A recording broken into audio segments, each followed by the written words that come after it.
인사하겠습니다. 예수님은 그리스도이십니다.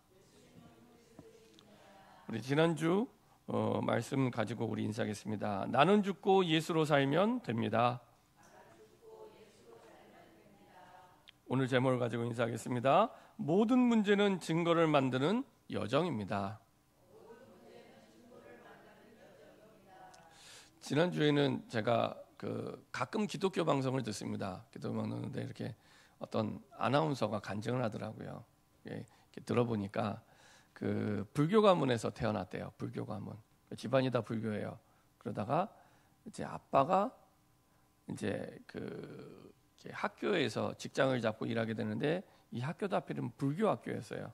아마 그 불교 학교의 선생님이었던 것 같습니다. 그러다가 이제 이 딸이 고등학교를 가게 되는데 그때 당시에 그 지역의 그 명문 고등학교가 미션 스쿨이었던 것 같아요. 그래서 어느 날 아버지가 딸한테 입학 원서를 쓰는데 얘기를 합니다. 딸아, 입학 원서 종교란에 기독교라고 써라. 기독교라고 쓰라는 거예요. 아빠가 지금 불교 학교에서 근무하고 있는데 아빠가 기독교라고 써라 이렇게 얘기를 하는 거예요. 그러니까 이제 딸이 이제 아빠한테 질문을 하려는데 기독교라고 쓰면서 이게 우리나라의 이 부모가 교육을 향한 열정은 어쩔 수 없구나 그렇게 생각을 했더랍니다. 그래서 이제 그 명문 기독교 고등학교에 들어간 거예요. 근데 이제 들어갔더니 이제 기독교 학교다 보니까 아마 그 학교가 또 열심히 그 신앙을 가르쳤던 것 같아요. 일주일에 한 번씩 예배도 드리죠. 또 그 기독교 미션스쿨 학교에는 종교반장이 있습니다. 그래서 그 종교반장이 또 예배를 인도해요. 그리고 일주일에 한 번씩 이제 주일날 예배드리고 오면 주보를 제출해야 된대요. 주보. 그러니까 피할 길이 없는 거예요. 그래서 어떻게 했냐? 이제 이 친구는 예수를 안 믿고 교회를 안 다니니까 이제 되게 활달한 이 아가씨였는데 이 친구들한테 이제 2장씩 갖고 와서 친구 걸로 이제 제출을 했다더라고요. 그러다가 어느 날 본인도 교회를 한번 가봐야겠다 그런 생각이 들더래요. 그래서 이제 교회를 갔대요.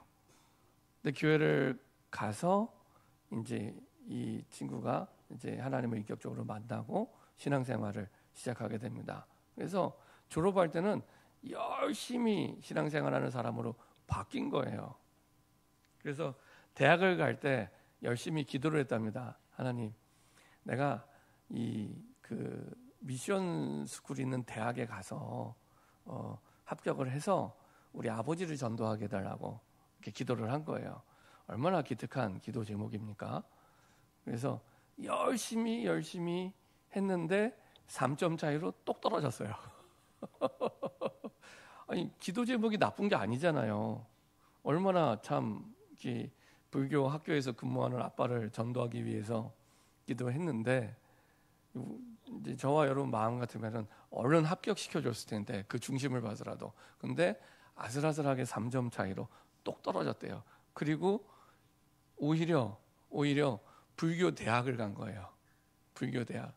뭐 어느 대학인지 알 것 같은데 이제 불교 재단인 대학에 들어간 거예요. 그러니까 알고 봤더니 아버지가 그 대학에서 근무하는 거예요. 그 대학에서. 그러니까 아버지가 근무하는 그 대학에 간 거예요. 너무 낙심이 되더래요. 아니, 하나님 이럴 수가 있습니까? 하나님한테 따졌답니다. 아니, 이럴 수가 있습니까? 아니, 내가 나쁜 걸 기도한 것도 아니고 아버지 전도하겠다고 기도했는데 3점 차이로 똑 떨어지더니 아버지가 근무하는 불교 대학에 들어가게 된 거예요. 그래서 보통 대학생들이 대학에 들어가면 막 부푼 꿈을 안고 막 기뻐하는 마음으로 신나게 놀 텐데 그런 마음이 싹 사라지더래요. 학교에 대한. 그리고 나서 이 친구가 이제 신앙이 있으니까 이제 교회 생활을 이제 본격적으로 하게 된 겁니다. 그러다가 여름 수련회 때 시골에 가서 이제 농촌에서 선교 활동을 하는데 이제 주로 농촌에 가면 그때 당시에도 아이들이 많지 않았던 것 같습니다. 그러다 보니까 가서 낮에는 일을 하는 거예요. 가서 밭도 매주고 논농사도 하고 같이 일해주고 밤에는 이제 이분들 초청해서 정로잔치 하면서 복음도 전하고 아마 이렇게 했던 것 같습니다. 근데 이제 경로잔치를 해야 되는데 사회가 없는 거예요. 사회가.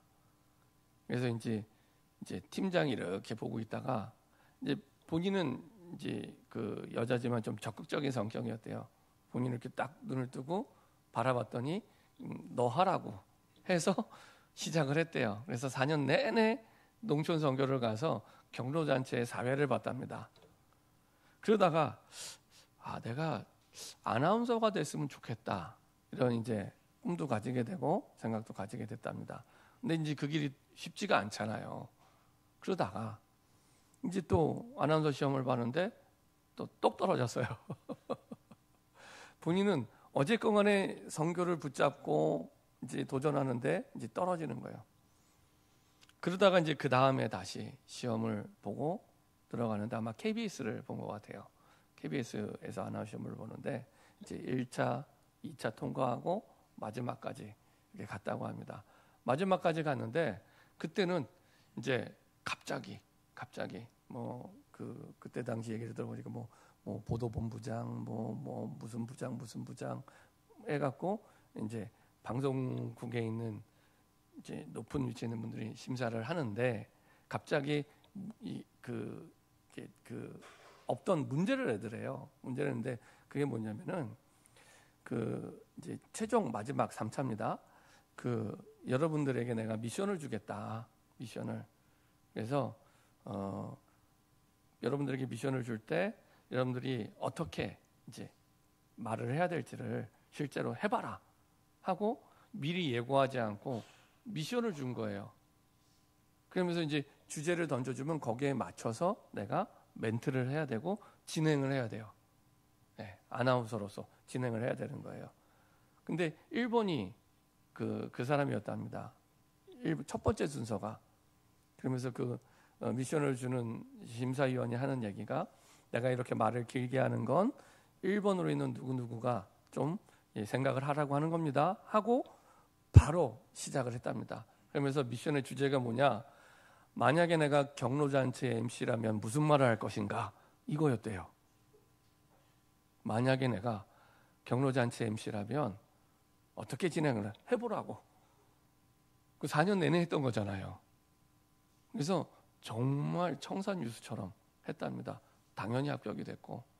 제가 이렇게 쭉 진행되는 얘기를 들어보면서 이제 어떤 생각이 들었냐면, 하나님이 이 고등학생 때부터 이분을 다윗처럼 준비시켜서 그 인생의 여정을 인도하시는구나, 그런 생각이 들었습니다.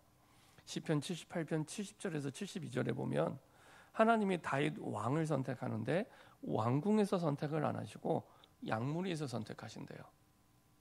우리 상식에는 이 왕을 선택하는데 왕궁에서 선택을 해야지 왜 양무리에서 선택을 할까? 근데 하나님은 양우리에 있을 때, 양우리에 있을 때, 그때가 언제입니까? 다윗이 목동일 때 아무도 알아주지 않고 돌아보지 않고 그리고 혼자서 양을 치고 있는 그때 하나님 선택하셨대요. 그리고 나서 어느 날 하나님이 다윗을 기름 붓습니다. 그리고 나서 본격적으로 우리가 아는 모든 다윗에 대한 기적 응답 사건은 그때 이후로 일어나게 됩니다. 성령의 그 기름 부으심이 있은 이후에.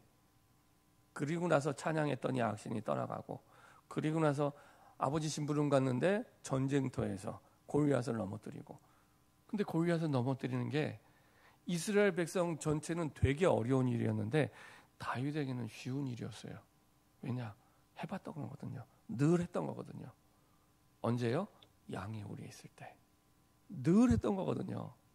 늘 내가 양을 치고 있을 때 곰이나 사자가 와서 양을 물어갈 때 참 하나님이 힘을 주신 것 같아요. 돌로 쳐서 사자를 떨어뜨려서 입에 물고 있던 사자의 입을 벌려서 양을 꺼내서 그렇게 이 목장에서 양을 쳤대요. 그래서 사무엘상 17장에 보면은 다윗이 골리앗 앞에 나갔을 때도 골리앗이 이런저런 얘기할 때 나는 만군의 여호와 이름으로 나왔다.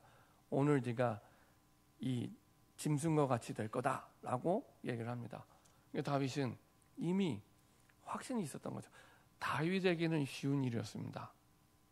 해봤기 때문에, 이미 준비되어 있었기 때문에, 하나님이 우리 인생의 여정을 이렇게 인도하고 계시는구나. 근데 특징이 뭐냐? 하나님의 말씀이 주인 되어서 이끄시는 대로 가는 거예요. 거기에 내 계획이나 내 기준이나 내 마음이 아닌 하나님이 이끄시는 대로, 목동일 때는 목동대로, 그렇죠?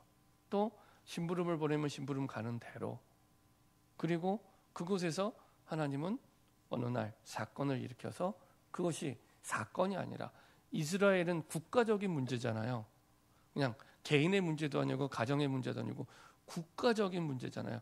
국가적인 문제를 해결하는 증인으로 하나님이 세우십니다. 오늘 바울이 이제 사도행전 21장부터 28장까지 드디어 로마로 가는데, 사실은 호락호락하지 않습니다. 쉬운 길이 아닙니다. 죄수로서 가는 거예요. 죄수로서. 이렇게 비행기 표 끊어서 편안하게 의자에 앉아서 이렇게 가는 게 아니라 죄수로서. 오늘은 또 시컨 죽도록 두들겨 맞아요. 사람들한테. 이유도 없어요. 가짜 뉴스 때문에 또 두들겨 맞아요. 뭐 기가 막힐 일입니다. 근데 21장부터 28장까지는 이제 그런 죄수로서의 여정이 나오게 됩니다.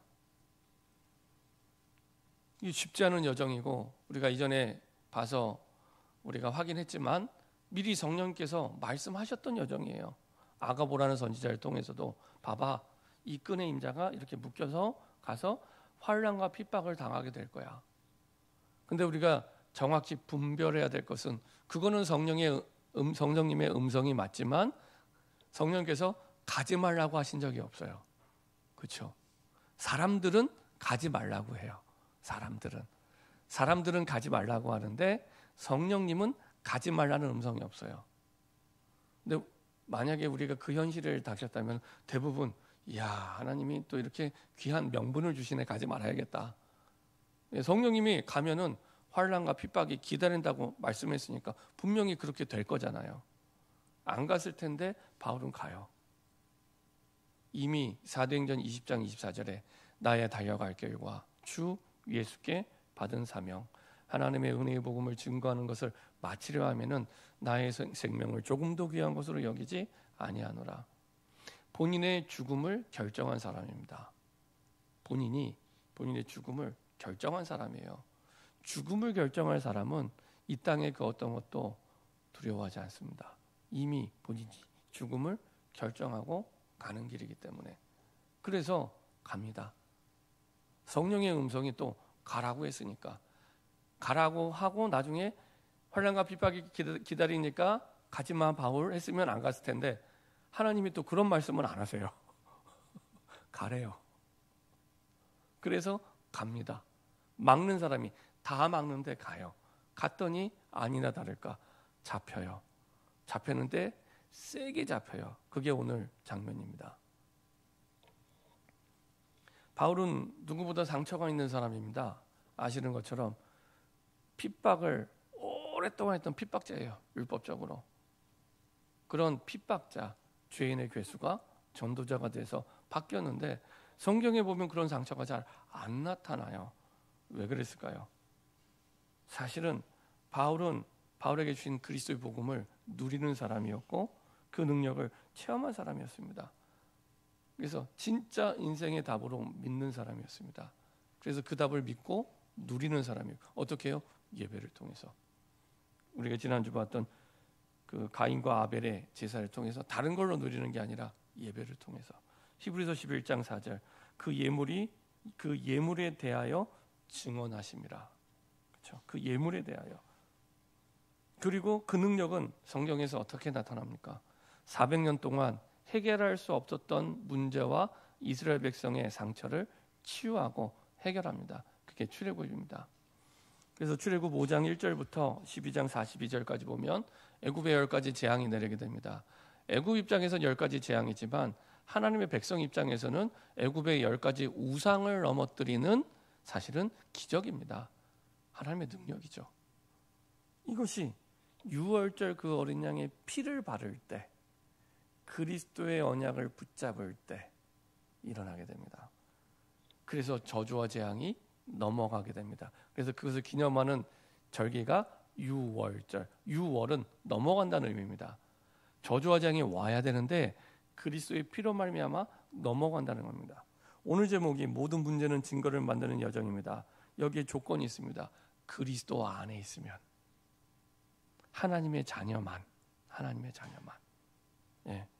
하나님의 자녀에게는 모든 문제는 증거를 만드는 여정이 됩니다. 그게 오늘 21장의 본문의 내용입니다. 그렇죠?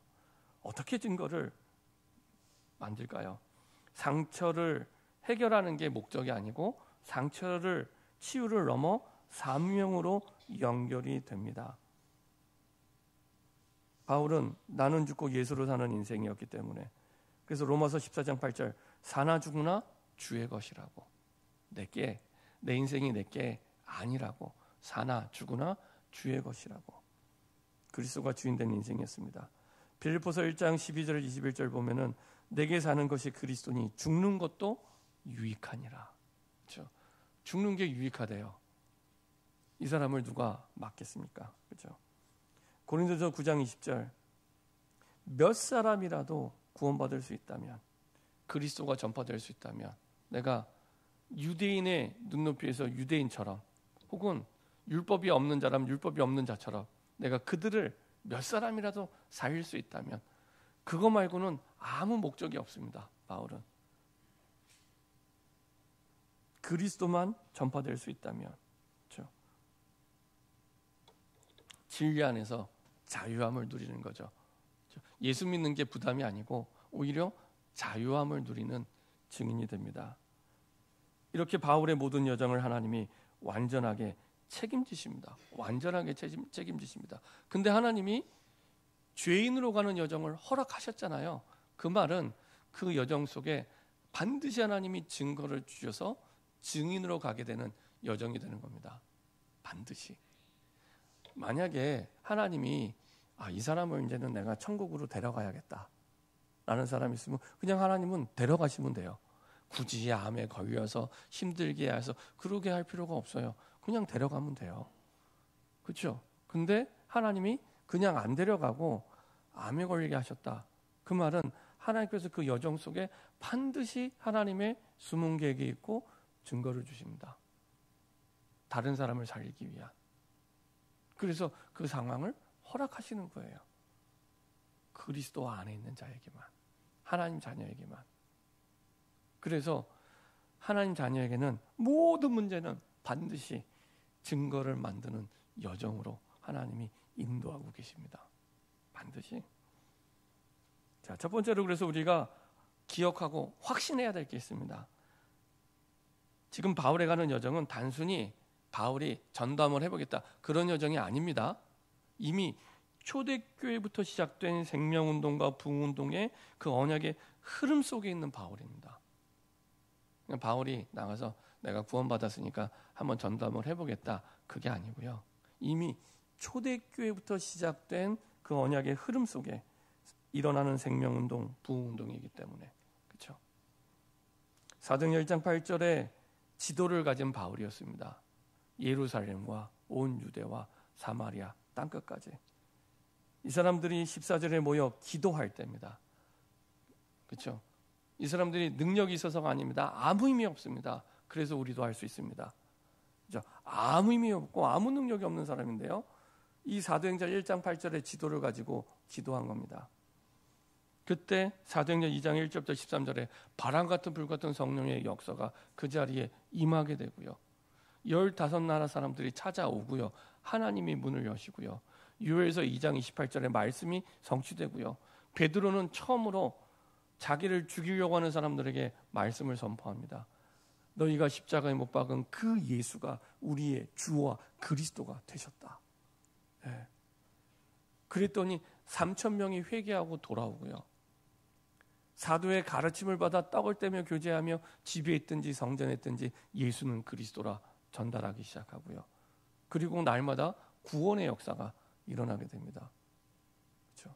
근데 안타깝게도 20년이라는 세월이 지나니까 초대교회가 변질이 된 거예요. 그래서 지난주에 우리가 이 야고보, 예루살렘에 바울이 갔을 때 인사했던 야고보와 장로들이 자랑한 게 뭡니까? 야, 바울아, 우리 지금 예루살렘에 수만 명이 있는데 숫자적으로 부흥했어요. 많은 사람이 모이게 되는데 다 율법에 열심인 사람이야. 그거 자랑하면 안 돼요. 바울의 3차 전도여행의 보고를 듣고 낱낱이 다 보고 있는데 그 얘기를 하는 거예요. 그 얘기하면 안 돼요. 아, 우리가 지금 바울은 초대교회 없었는데도 이런 엄청난 초대교회 역사가 일어났구나. 우리가 놓친 게 있고 잃어버린 게 있구나. 이걸 회복해야지. 뭘 잃어버렸을까요? 엄청난 이 복음을 받았는데 사도행전 1장 8절의 언약을 잃어버리니까 현장에 안 나가요. 현장에 안 나가요. 그리고 선교하러 안 가요. 그러기를 20년 세월이 지났습니다. 그러면서 그 엄청난 모든 교회의 모델이었던 초대교회가 변질이 된 거예요. 율법의 열심을 자랑하고 있는 거예요. 그래서 지금 바울아 너 위험해. 이런 얘기하는 거예요. 지금 이 사람들이 바뀌어야 되는데 율법의 열심이라는 이 사람들이 바뀌어야 되는데 바울 보고 야 우리가 생각을 해보니까 네가 좀 위험할 것 같으니까 이렇게 한번 해봐라고 인본주의를 써요. 자기 계획을 만들어서. 그래서 우리가 지금 나시린 서약을 한 사람이 4사람인데 우리가 돈이 없어. 그래서 1인당 양 3마리가 필요한데 네가 좀 돼. 바울에게는 굉장히 자존심 상하는 얘기입니다. 바울에게는. 그렇지 않아도 이전에도 사도행전 15장에 예루살렘 교회를 구제하고 도와줬는데 올라갔더니 예루살렘 교회가 바뀌어야 되는데 엄청난 선교의 역사를 보고를 했음에도 불구하고 양 3마리씩 4사람을 도와주라고. 근데 거기에 바울이 토달거나 이유 달지 않고 변명하지 않고 그냥 도와줘요. 시키는 그대로 합니다. 이미 바울은 죽음을 결정하고 올라갔기 때문에. 그래서 한 사람이라도 그리스도 복음을 들을 수 있는 사람을 얻을 수 있다면, 그렇죠? 그거 말고는 아무 목적이 없어요. 그래서 해달라는 대로 다 해줘요. 근데 말씀드렸죠. 오늘 본문에 이제 잡힌다고. 그러니까 인본주의는 사실은 이런 결과를 낳게 되는 겁니다. 잡혀요 오늘. 잡히는데 되게 시게 잡혀요. 죽도록 두들겨 맞고 잡혀요. 그러니까 그 야고보와 장로를 했던 것이 답이 아니란 얘기입니다. 아브라함이 그랬죠. 약속의 땅에 열심히 왔는데 와보니까 가뭄이 들었어요. 이상하다. 약속의 땅이 아니네. 그래서 남방으로 내려갑니다. 내려갔다 어떤 일을 당하게 됩니까? 남방으로 내려가라는 말씀이 없었어요, 하나님이. 근데 가뭄이 와서 내려간 거예요. 현실적으로는 굉장히 논리적이고 합리적이고 그럴듯해요. 맞잖아요.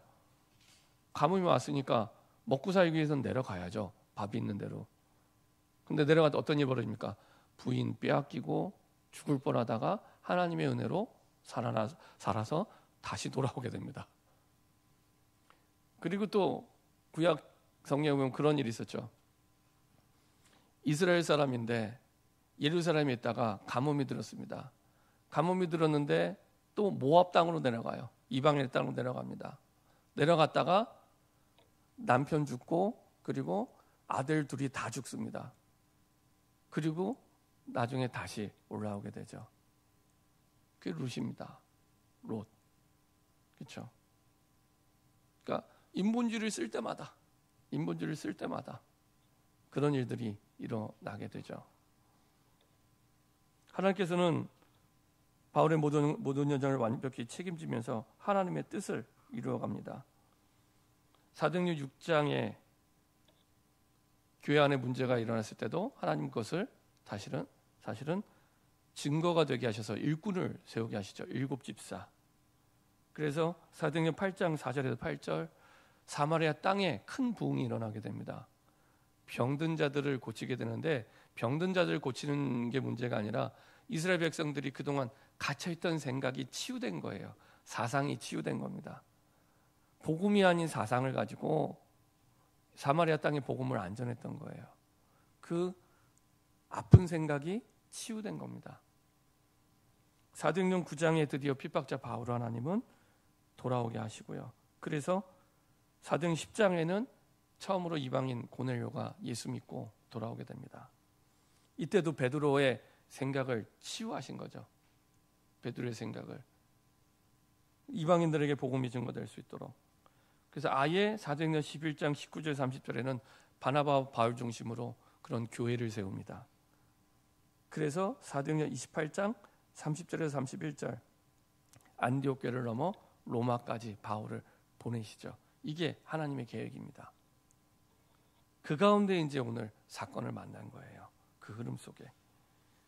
그 사건의 근원뿐만 아니라 모든 사건의 근원 배경에는 여러분들이 계산에 꼭 넣어야 될 것이 사탄의 방해와 멸망할 자들의 선동이 있다는 겁니다.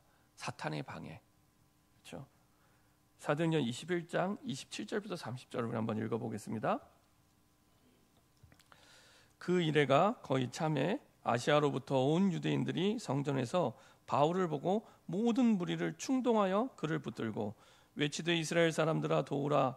이 사람은 각처에서 우리 백성과 율법과 이곳을 비방하여 모든 사람을 가르치는 그 자인데 또 헬라인을 데리고 성전에 들어가서 이 거룩한 곳을 더럽혔다 하니 이는 그들이 전에 에베소 사람 드로미모가 바울과 함께 시내에 있음을 보고 바울이 그를 성전에 데리고 들어간 줄로 생각함이라. 온 성이 소동하여 백성이 달려와 모여 바울을 잡아 성전 밖으로 끌고 나가니 문들이 곧 닫히더라. 복음을 막으려는 사단의 역사가 이때도 있었지만 이전부터 계속 있었죠. 처음 아담하와가 하나님을 떠날 때부터 복음만 못 듣도록, 그 복음만 못 듣도록 하는 과정은요 지금도 똑같습니다. 어떤 과정입니까? 하나님의 말씀만 못 듣게 만들어요. 밥도 먹고 잠도 자고 일도 하는데 딱 하나님의 말씀만, 예배만, 기도만, 말씀만 못 듣게 합니다. 그래서 하나님의 뱀 속에 들어간 사단이 하나님의 말씀을 혼란스럽게 만들어요. 그래서 질문 자체를 틀린 질문을 하는 겁니다. 야, 하나님이 과연 동산 모든 나무에 있는 실과를 먹지 말라고 해서, 이거는 뱀 속에 들어간 사단이 알고 얘기하는 겁니다. 말씀을 흔들어 놓기 위해서. 그것만 흔들면은 사실은 무너지거든요. 속거든요. 말씀만 흔들어 놓으면 완전히 속일 수 있기 때문에 알고 질문한 겁니다. 그랬더니 이 아담 하와가 하나님의 말씀을 대충 듣고 대충 붙잡고 있었거든요. 속게 됩니다. 야, 하나님의 말씀에 저 동산 중앙에 있는 나무의 실과는 먹지도 말고 만지지도 말라고 하셨어. 하나님이 언제 만지지 말라고 하셨습니까? 하나님 그런 말씀하신 적이 없습니다. 자기 생각을 붙인 거예요. 하나님의 말씀을 대충 들은 거예요. 바로 사단, 뱀 속에 들어간 사단이 뒤집습니다. 저것을 먹는 날에는 죽지 아니하리라.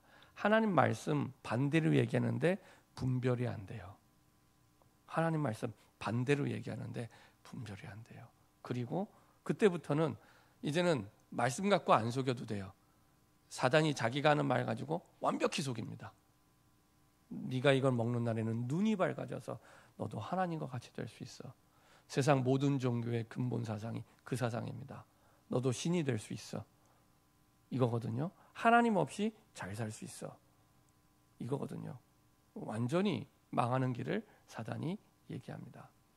그래서 죄를 짓게 되죠. 똑같은 방법으로 우리를 속이는 겁니다. 우리는 하나님을 떠나서 살 수 없는 존재입니다. 근데 이걸 속이는 겁니다. 요한복음 8장 44절. 그래서 마귀의 특징, 거짓의 아비. 그냥 거짓말쟁이 정도의 거짓의 아비. 그렇죠? 그래서 진짜를 가짜처럼, 가짜를 진짜처럼 얘기하는 거예요. 그렇죠? 하나님 말씀 없이도 잘 살 수 있는 것처럼 이렇게 호도시키죠. 멸망할 자들을 선동할 때도 똑같은 영적 배경입니다. 그 뒤에 사단이 왕 노릇, 주인 노릇하면서 조종하는 거예요. 지난주에 말씀드렸죠. 나빠서가 아니라 복음을 몰라서. 그렇죠?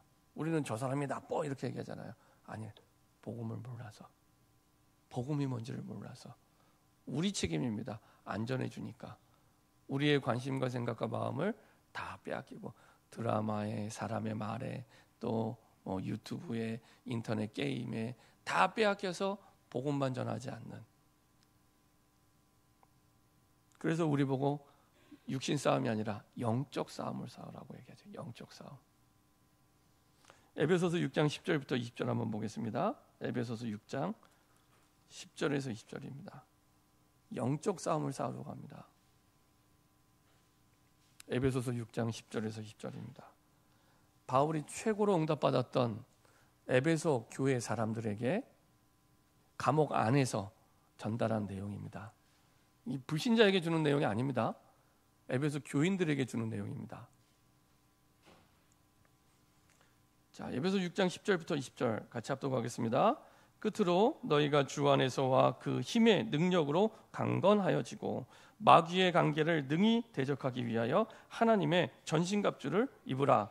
우리 씨름은 혈과 육을 상대하는 것이 아니요 통치자들과 권세들과 이 어둠의 세상 주관자들과 하늘에 있는 악의 영들을 상대함이라. 그러므로 하나님의 전신갑주를 취하라.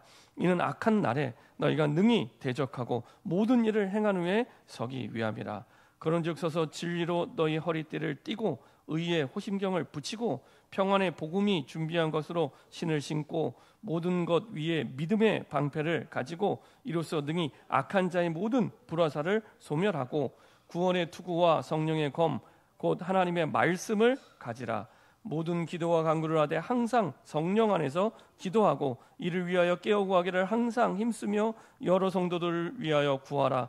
또 나를 위하여 구할 것은 내게 말씀을 주사 나로 입을 열어 복음의 비밀을 담대히 알게 하옵소서 할 것이니 이 일을 위하여 내가 쇠사슬에 매인 사신이 된 것은 나로 이래 당연히 할 말을 담대히 하게 하려 하심이라. 그렇죠? 결국에 바울의 목적은 그리스도 복음을 담대히 말하게 하기 위해서 영적 싸움을 싸우러 갑니다. 싸움을 위한 싸움도 아니에요. 사람하고 싸우지 말고 영적 싸움을 싸우라. 영적 싸움을. 그렇죠?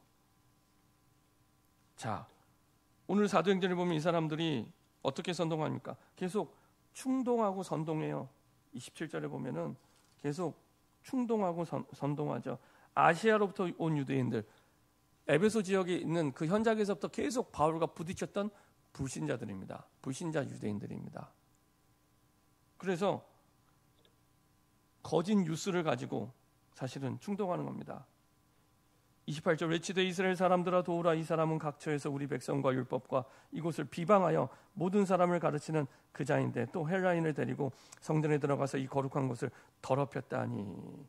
이스라엘 백성들의 아킬레스건을 건드립니다. 가장 감정을 흔들어 놓는 얘기를 하는 겁니다. 이스라엘 백성들 성전을 가장 중요하게 생각하거든요. 우리말로 하면은 지금 바울이 조상의 묘를 파헤쳤다 이렇게 얘기하는 겁니다. 니네 조상의 묘를 바울이 파헤쳤어 이 얘기를 하는 겁니다.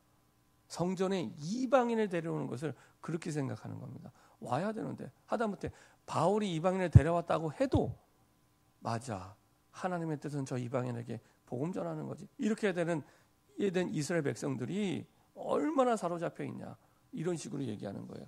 그래서 그 뒤에 29절에 누가가 친절하게 오해된 거짓 뉴스라는 것을 얘기해 주잖아요. 이는 그들이 전에 에베소 사람 드로미무가 이방인입니다. 바울과 함께 시내에 있는데 그걸 보고 상상한 거예요. 야, 저 정도면은 성전에도 저 이방인을 데려갔을 거라고. 그러니까 잡혀 있으면 이렇게 이런 망상에 이런 거짓 뉴스에 딱 잡히게 돼요. 근데 그거를 거짓 뉴스라고 몰라요. 그리고 그거를 얘기합니다. 성전에 데리고 들어간 줄로 생각함이로라. 근데 그거에 온 성이 소동을 해요. 온 성이 소동하여 백성이 달려와 모여 바울을 잡아 성전 밖으로 끌고 나가니 문들이 곧 닫히더라. 하나님의 말씀이 없는 거예요. 온 성이. 더욱 놀라운 거, 아니 도대체 그 수많은 예루살렘 교인들은 다 어디 갔어요? 야고보랑 장로들이랑 그 수많은 에베소 이 예루살렘 교회 교인들이 안 보여요. 바울이 잡혔는데. 하나님의 말씀을 잃어버리고 살고 있는 겁니다. 말씀이 기준이 아니에요. 복음이 기준이 아니에요. 그리고 바울은 잡혀갑니다.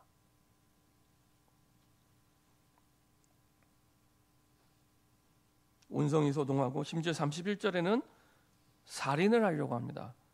그들이 그를 죽이려 할 때, 그러니까 이 사람들이 얼마나 성전을 소중하게 생각하냐. 이거는 죽여도 돼라고 생각을 하는 거예요. 그렇죠? 죽이려 할 때 예루살렘이 요란하다는 소문이 군대 천부장에게 들림에 이때부터 반전이 일어납니다. 이때부터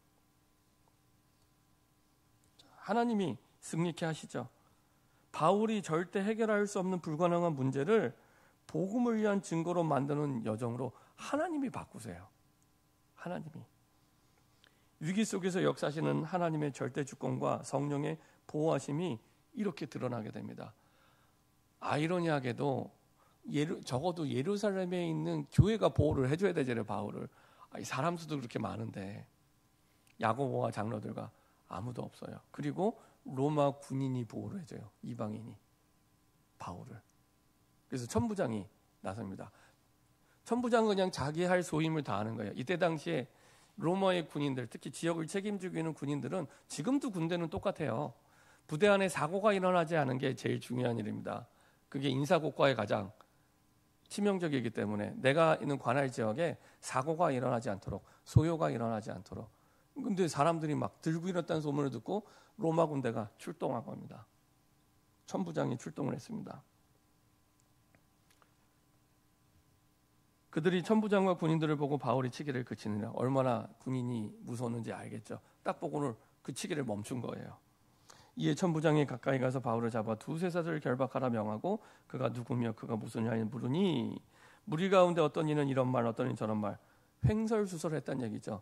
죄가 없는데 거짓 뉴스로 죄를 만들어서 뒤집어 씌우려고 하니 횡설수설한 거예요. 이 말 저 말. 그랬더니 못 알아듣겠으니까 이 바울을 어디로 데리냐. 부대 안으로 데리고 들어갑니다. 그 사람들이 터치할 수 없는 부대 안으로 들어가게 돼요. 그를 영내로 데려가라 명하니라. 바울의 층대는 층계를 얘기합니다. 층대 이를 때 무리의 폭행으로 말미암아 군사들에게 들려가니 이는 백성의 무리가 그를 없이 하고자 외치며 따르며 얼마나 악랄하게 이게 선동이 되냐. 이 로마 군인이 데려가는데 데려가면서도 두들겨 패요. 바울을. 그것도 그냥 때리는 게 아닙니다. 죽이려고 두들겨 패는 거예요. 죽이려고 두들겨 패니까 이러다가 안 되겠다 싶어서 바울을 군인들이 들고 갑니다. 들고 영내를 이렇게 가요. 때리지 못하게.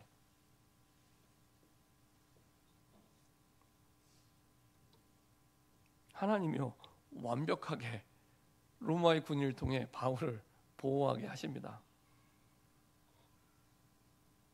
근데요 변함없는 바울의 관심은 한 가지입니다. 그리스도를 전파할 수 있다면, 그렇죠? 이렇게 두들겨 맞고 실려가는데 그리스도를 전파할 수 있다면 다른 데 관심이 없어요. 자, 37절부터 40절까지 같이 합독하도록 하겠습니다. 바울을 데리고 영내로 들어가려 할 그때 바울이 천부장에게 이르되 내가 당신에게 말할 수 있느냐? 이르되 내가 헬라 말을 아느냐? 그러면 내가 이전에 소요를 일으켜 자객 4,000명을 거느리고 광야로 가던 애굽인이 아니냐? 바울이 이르되 나는 유대인이라 소읍이 아닌 길리기아 다소시의 시민이니 청컨대 백성에게 말하기를 허락하라 하니 천부장이 허락하거늘 바울이 층대 위에 서서 백성에게 손짓하여 매우 조용히 한 후에 히브리 말로 하니라. 천부장에게 얘기합니다. 내가 당신에게 말할 수 있느냐? 이걸 또 헬라 말로 해요. 그 당시에 공용어가 그리스 말이었습니다. 그러니까 이 로마 사람도 그리스 말을 할 줄 알고 바울도 할 줄 알았는데 이 천부장이 놀란 거예요. 왜냐 행색을 보니 거지 비슷한 행색을 하고 두들겨 맞고 있는데 이 사람이 갑자기 헬라 말을 너무 유창하게 하는 거예요. 우리말로 하면은 거지처럼 허름한 사람이 영어를 본토 발음으로 기가 막히게 하는 겁니다. 바울은 원래 이방 땅에서 태어났잖아요. 길리기아 다소. 기가 막히게 헬라 말을 잘하거든요. 그러니까 행색에 비해서 너무 영어를 잘하는 거예요. 그리고 나서 다시 이제 내가 이 사람들에게 말해도 되겠냐? 그래서 층계 위에 올라서서 이제 말을 합니다. 말하는데 또 히브리 말로 그 사람들이 알아들을 수 있는 말로 얘기를 합니다. 그래서 오히려 이 큰 소동이 그 많은 사람들이 복음 들을 수 있는 전도의 장이 돼요. 그 수많은 사람들이 하나님 말씀 없이 이리저리 소동하는 이 사람들에게 복음 전할 수 있는 기회가 됩니다. 위기가 기회가 돼요. 그래서 문제가 복음 전하는 답이 됩니다. 그렇죠? 그리고 이제 로마 군인에게 잡혔잖아요. 이제부터 본격적으로 로마로 가는 죄수의 여정이 시작이 됩니다. 하나님의 말씀이 성취되는 중요한 과정이죠. 그래서 오히려 로마의 군인에게 잡히는 게 말씀이 성취되는 과정이 돼요. 우리는 말씀 성취는 꼭 좋은 일만 생기는 걸 생각하면 그렇지 않습니다. 그럼 바울은 실패한 인생이잖아요. 그렇죠? 바울은 실패한 인생, 이렇게 죽도록 두들겨 맞고 끌려다니고 쫓겨다니고 헬라 말을 했더니 거지 비슷한 행색이라서 전혀 그렇게 아닐 줄 알았는데, 근데 누구보다 하나님은 그 시대의 모든 관심 생각을 바울에게, 그건 바울의 관심이 하나였기 때문에 이렇게 하든지 저렇게 거치려 하나 뭐로 하나 전파되는 것은 그리스도니 내가 기뻐하고 또 기뻐하리라. 그렇죠? 결론입니다. 모든 문제는 증거를 만드시는 하나님의 약속의 여정입니다. 바울이 맞는 것도 아니에요. 그래서 우리도 응답받을 수 있습니다. 우리도 그리스도 안에 있기 때문에, 하나님 자녀이기 때문에. 뭐만 하면 되냐? 하나님과 동행하는 24시의 축복 속에 인도받으시면 됩니다. 하나님과 동행한다는 말은 하나님의 말씀과 동행하는 겁니다. 말씀과. 그래서 그 말씀을 묵상할 수 있도록 내가 아침 낮밤 조금 집중하는 시간, 그래야 분별이 되니까요. 그래야 인도받을 수 있으니까요. 그래야 그 속에 길이 있습니다. 확신을 갖게 됩니다. 확신을 갖게 됩니다. 인생의 방향을 확정하게 되고요. 그 속에서 결단하게 됩니다. 맞네. 마태복음 24장 14절. 모든 민족에게 복음이 증거된 이후에야 끝이 오리라. 모든 인생의 시간표, 우리 후대와 가정의 시간표, 응답의 시간표, 국가와 나라와 이 시대의 시간표는 모든 민족에게 복음이 증거되는 거기에 달려 있습니다. 그 시간표의 주인공으로 저와 여러분들을 부르신 겁니다. 너무 감사하죠.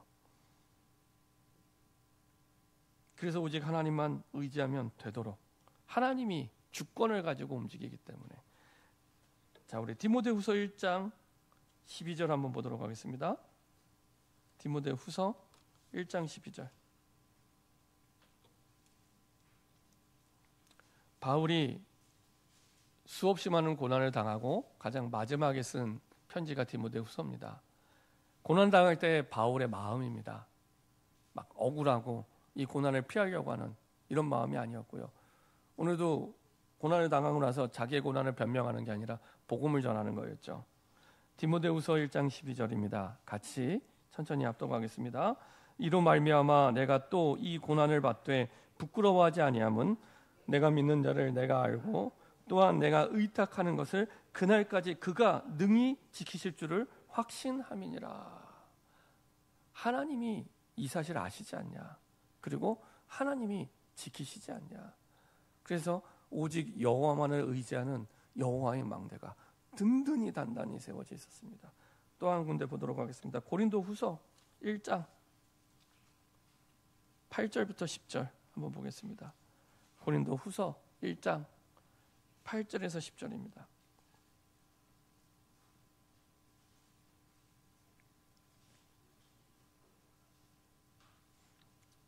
같이 합독하도록 하겠습니다. 형제들아, 우리가 아시아에서 당한 환난을 너희가 모르기를 원하지 아니하노니 힘에 겹도록 심한 고난을 당하여 살 소망까지 끊어지고 우리는 우리 자신이 사형 선고를 받은 줄 알았으니 이는 우리로 자기를 의지하지 말고 오직 죽은 자를 다시 살리시는 하나님만 의지하게 하심이라. 그가 이같이 큰 사망에서 우리를 건지셨고 또 건지실 것이며 이후에도 건지시기를 그에게 바라노라. 그렇죠? 이게 바울의 중심이었습니다. 본인이 죽을 것 같아요. 죽을 것 같아요. 살 소망이 끊어졌는데 그럼에도 불구하고 이렇게 이런 상황과 환경을 허락하신 이유는 우리로 자기를 의지하지 말고, 얼마나 우리가 자기를 의지하는지 몰라요. 얼마나 많이. 저도 제 자신과 과거를 돌아보면 나를 의지하는 인생이 거의 대부분이었어요. 자기를 의지하지 말고 하나님만 의지하게 하십니다. 하나님만. 이같이 큰 사망에서 우리를 건지셨고 건지실 것이며 건지시기를 그에게 바라노라. 그렇죠? 이게 바울의 중심이었습니다. 오직 여호와만을 의지하는 여호와의 망대가 든든히 세워지면 됩니다. 그러면 하나님이 건지실 것이요 건지실 줄 믿습니다. 합심해서 한번 기도하겠습니다.